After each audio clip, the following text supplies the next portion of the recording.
भाइयों, आज की इस वीडियो में आपसे हम बात करेंगे धान की फसल में डीएपी खाद यानी जो डीएपी खाद है वो किस प्रकार डालनी चाहिए, धान रोपाई के पहले डालना चाहिए या धान रोपाई के बाद डालनी चाहिए। पूरी जानकारी, एक कंप्लीट जानकारी इस वीडियो के माध्यम से आपको बताने वाले हैं। चैनल पर बने रहिए। किसान भाइयों, चैनल को सब्सक्राइब करना न भूलें, वीडियो पसंद आने पर लाइक भी करें। तो चलिए किसान भाइयों, बात करेंगे। सबसे पहले बात करेंगे जो हमारी धान की फसल है। इस समय नर्सरी डालने का समय बहुत नज़दीक आ चुका है। अगेती धान की जो बुआई किसान भाई रोपाई करने वाले हैं, उसकी नर्सरी डालने का समय बहुत ही नज़दीक आ चुका है। तो इस समय धान की रोपाई का समय भी बहुत नज़दीक आ रहा है। ऐसे में किसान भाई धान की फसल में डीएपी कब डालना चाहिए, बहुत ही कम किसान लोग जानते हैं सही टाइम क्या है, सही समय क्या होता है और कितनी मात्रा आपको धान की फसल में डीएपी खाद देनी चाहिए। पूरी जानकारी इस वीडियो में मिलने वाली है। किसान भाइयों, हमारी धान की फसल हो या कोई अन्य फसल हो, उसमें ख़ास तौर पर हमारे 3 जो पोषक तत्व होती हैं उसकी आवश्यकता पड़ती है, जिसमें पहला हमारा नाइट्रोजन यानी जो यूरिया होता है, दूसरा हमारा फास्फोरस और तीसरा हमारा पोटास। ये 3 चीज़ें मुख्य रूप से किसान भाइयों फसल को आवश्यक होती हैं। इनके अलावा भी बहुत सारे पोषक तत्व हैं जिनको माइक्रोन्यूट्रिएंट्स बहुत प्रकार के आते हैं, उसको भी आवश्यकता पड़ती है। लेकिन मुख्यतः जो 3 तत्व हमारे होते हैं, 3 पोषक तत्व होते हैं, नाइट्रोजन, फास्फोरस और पोटास, जो ये हमारी फसल को आवश्यक रूप से चाहिए। जिसमें नाइट्रोजन जिसका कार्य होता है जड़दना पत्ती जो वृद्धि होता है, विकास होता है, जो ग्रोथ होती है उसमें सहायता करता है। और दूसरा जो फास्फोरस होता है उसका काम किसान भाइयों होता है बीज और फलों का विकास करना। कोई फसल हो उसमें जब बीज और जो उसमें विकास हो रहा होता है उसमें काफ़ी ज़्यादा सहायता करता है। और जो हमारा पोटास होता है, पोटास किसान भाइयों जो होता है पौधे के प्रकाश के उपयोग में वृद्धि करता है और उसमें चमक जो होती है, शाइनिंग होता है। जब आप कोई भी फसल ले रहे होते हैं, फल है या भी कोई जो तनावर्गीय फसल हमारी है, जहाँ पर जो पोटास का मुख्यतः काम होता है उसको क्वालिटी मेंटेन करना और उसमें काफ़ी ज़्यादा वृद्धि करना। तो मुख्य रूप से इसमें ये 3 तत्व बहुत ही आवश्यक होते हैं। तो सबसे पहले हम बात करें किसान भाइयों, धान की फसल में आपको डीएपी खाद कितनी डालनी चाहिए और कब डालनी चाहिए। कुछ क्षेत्रों में किसान भाइयों बात करेंगे, बहुत से किसान भाई धान रोपाई के पहले भी डीएपी का प्रयोग कर देते हैं। 10 केजी प्रति बीघा के हिसाब से प्रयोग कर देते हैं, यानी 1 एकड़ में 1 बोरी की आवश्यकता किसान भाइयों होती है। इस हिसाब से किसान भाई प्रयोग करते हैं। लेकिन हमारे कुछ क्षेत्रों में, सीतापुर, बाराबंकी क्षेत्रों में क्या होता है किसान भाइयों कि धान रोपाई के लगभग 8 से 10 से 12 दिन के बीच में या ज़्यादातर 8 ही दिन के बीच में वहाँ पर जो यूरिया है, जो डीएपी खाद है, वो किसान भाई डालते हैं रोपाई होने के बाद। जिससे क्या होता है किसान भाइयों, हल्का हल्का धान में बराबर पानी भरा रहता है। पानी भरे होने के वहाँ पर कहीं कहीं पर नमी बहुत ज़्यादा बनी रहती है, पैर चलने लायक हो जाता है, उसमें रखने लायक हो जाता है, पैर धंसता नहीं है। उस टाइम पर किसान भाइयों आप वहाँ पर डीएपी खाद का इस्तेमाल कर देते हैं और इसके बाद पानी वहाँ पर चला देते हैं। जिससे क्या होता है किसान भाइयों, एक प्रकार की लेयर, एक प्रकार की कई बन जाती है। उसमें कई देखते होंगे बहुत हरी हरी टाइप में, वो इतनी कई बन जाती है, इससे खरपतवार का जमाव भी नहीं हो पाता है और धान की जो ट्रेलिंग है, जो कल्ले हैं, जो वृद्धि है, जो विकास है, वो ज़बरदस्त देखने को मिलता है। इस प्रकार से किसान भाई हमारे क्षेत्र में जो डीएपी खाद है उसका प्रयोग करते हैं। 10 से 12 केजी प्रति बीघा के हिसाब से डीएपी खाद का इस्तेमाल कर देते हैं।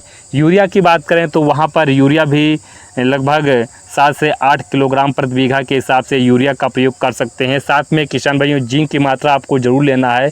जिंक में आप किसान भाइयों आप जो माइक्रोफ्यूड नाम से जिंक आती है, माइक्रोन्यूट्रिएंट्स खाद जो आती हैं हमारी, वो किसान भाइयों आप ज़रूर लें, क्योंकि जिंक में सारे चीज़ों का मिक्सचर होता है। इसमें माइक्रोफ्यूड नाम से जिंक आती है, जिसमें बहुत प्रकार की जिंकों का मिक्सचर होता है। उससे धान की फसल में जो ट्रेलिंग है, जो कल्ले हैं, एक पौधे में कम से कम 30 से 35, 40, 50 कल्ले जो निकलते हैं। जब कल्ले ज़्यादा निकलेंगी तो हमारी जो पैदावार है किसान भाइयों, वो भी ज़्यादा देखने को मिलेगी। दूसरी बात किसान भाइयों हम करेंगे, यहाँ पर धान में कितनी खाद देनी चाहिए, कितनी वहाँ पर आप सामान्य तौर पर आप खाद दे सकते हैं। धान की खेत की तैयारी से लेकर धान की वहाँ पर जो कल्ले निकलते हैं, कितनी आप उर्वरक मात्रा वहाँ पर देना चाहिए, जिसमें नाइट्रोजन, फास्फोरस और पोटास की आवश्यकता फसल को बढ़वार के लिए होती है। इसके लिए जुताई के समय किसान भाइयों 6 से 8 क्विंटल अगर वर्मी कंपोस्ट खाद सड़ी हुई गोबर की मिल जाती है तो उसको खेत में मिलाने से जो हमारी जो जीवाणु हैं बहुत प्रकार के हो जाते हैं, रोग की समस्या हो जाती है।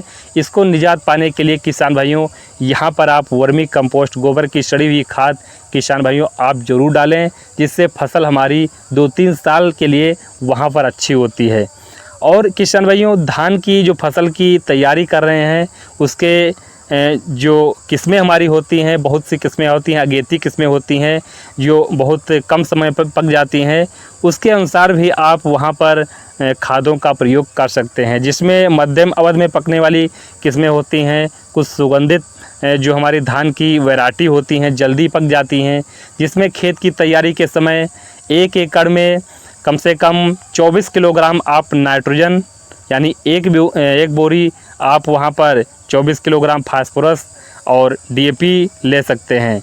एक बोरी डीएपी अगर आप नहीं ले पा रहे हैं तो वहाँ पर आपको सिंगल सुपर फास्फेट जो खाद है 3 बोरी आपको सिंगल सुपर फास्फेट खाद आपको देना है और आधी बोरी आप पोटास दे सकते हैं। इससे पोषक तत्वों की पूर्ति की जा सकती है और धान में जब कल्ले निकलने के लिए आपको वहाँ पर तैयार हो जाती हैं, जिस प्रकार वहाँ पर आपको खाद डालने की कोई आवश्यकता नहीं पड़ती है।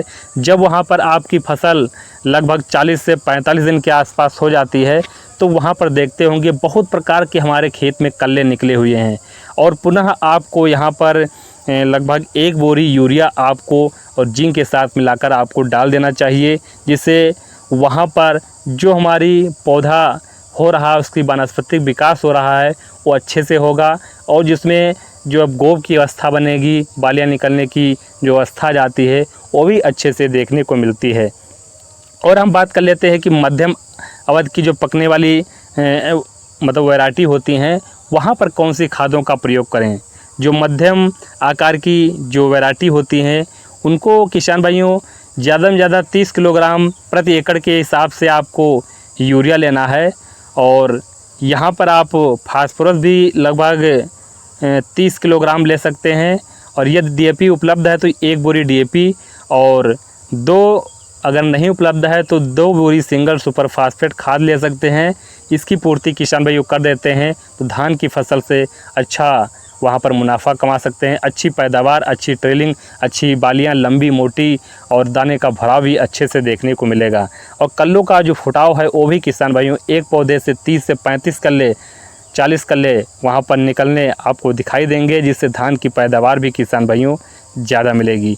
तो किसान भाइयों आपको एक बात का विशेष ध्यान देना है कि जब धान की रोपाई कर रहे हैं, रोपाई होने के बाद आज रोपाई किए हैं उसके लगभग 5-6 दिन तक आपको पानी वहाँ पर ख़त्म नहीं हो देना है। पानी ऐसे हिसाब से भरना है कि हमारा धान का जो पौधा है वो डूबने भी ना पाए और ज़्यादातर कोशिश कीजिए कि रात में आपको पानी भरना है, रात में चलाना है, लगभग 4 बजे के बाद ही पानी चलाना है क्योंकि मौसम गर्म होता है, धूप तेज़ होती है, इससे पानी हमारा गर्म हो जाता है तो पौधों को वहाँ पर गलने की समस्या आती है, पौधे हमारे सूख जाते हैं और गल जाते हैं, जिससे वहाँ पर पौधे काफ़ी ज़्यादा गैपिंग हो जाती है, नुकसान भी हो जाता है, हमारी दूरियाँ बहुत ज़्यादा हो जाती हैं।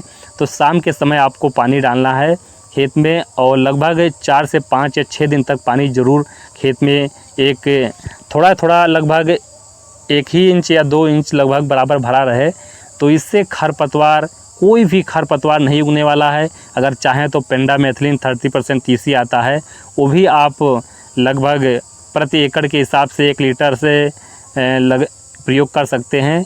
1 लीटर आप 6 से 7 बीघे में भी प्रयोग कर सकते हैं। वैसे तो 5 से 6 बीघे में प्रयोग करना चाहिए और एक कर सकते हैं। टाटा पनीडा डालने से जो खरपतवार जो हमारे उगने की समस्या है वो भी किसान भाइयों नहीं उगती है। लेकिन पानी का विशेष ध्यान दें कि 5 से 6-7 दिन तक पानी बराबर कंटिन्यू भरा होना चाहिए, जिससे कोई भी खरपतवार नहीं उगेगा। और किसान भाइयों ध्यान देना है आपको, जो रोपाई आप कर रहे हैं कि नर्सरी हमारी इतनी बड़ी हो जाए कि आप जब रोपाई कर रहे हैं तो पानी में डूबना नहीं चाहिए। मान के चलिए 25 दिन पर नर्सरी हमारी पौध रोपाई के लिए तैयार हो जाती है। 25 दिन पर किसान भाइयों दूसरे खेत में आपको ट्रांसप्लांटेशन यानी रोपाई ज़रूर कर देना है। रोपाई इस टाइम पर अगर 25 दिन पर कर दे रहे हैं 21 से या 25 दिन के बीच में, तो जो हमारी ट्रिलिंग होगी पौधे से पौधे की जो फुटाव होगा वो भी किसान भाइयों अच्छे से होगा। अगर ज़्यादा नर्सरी हमारी लेट हो जाती है, 30 से 35 दिन और 40 दिन की नर्सरी हो जाती है, तो वहाँ पर जितना हमारा फुटाव होना चाहिए धान की फसल में वो नहीं हो पाता है। एक समय होता है, एक निश्चित समय होता है, 21 से 25 दिन पर नर्सरी हमारे दूसरे खेत में रोपाई हो जानी चाहिए। फिर जो नर्सरी का ब्योर होता है उसका बहुत अच्छा वो चलने में पौधा वो अच्छा नहीं हो पाता है। जिस हिसाब से आप समय से उसकी रोपाई करते हैं, जिस हिसाब से पौधा चलना चाहिए, ट्रेनिंग होनी चाहिए, पौधे का विकास होना चाहिए, उस प्रकार से आप 30 से 35-40 दिन पर नर्सरी का वहाँ पर रोपाई कर रहे हैं, उस हिसाब से नहीं हो पाता है। इसलिए समय से नर्सरी की रोपाई किसान भाइयों ज़रूर कीजिए। और धान की फसल से मेंथा, तरबूज, खरबूजा, आलू, किसी प्रकार की फसल से संबंधित जानकारी लेना है नीचे कमेंट कीजिए। किसी प्रकार की दवा पूछनी है नीचे कमेंट कीजिए, आंसर देने की पूरी कोशिश करेंगे। और जो किसान भाई लोग चैनल पर नए हैं उनसे रिक्वेस्ट है चैनल को सब्सक्राइब करना ना भूलें, बेल आइकन दबाकर ऑल कर लीजिए, जिससे आने वाली हर वीडियो का नोटिफिकेशन आपको मिलता रहेगा। मिलेंगे अगली वीडियो में एक नई टॉपिक के साथ। नमस्कार।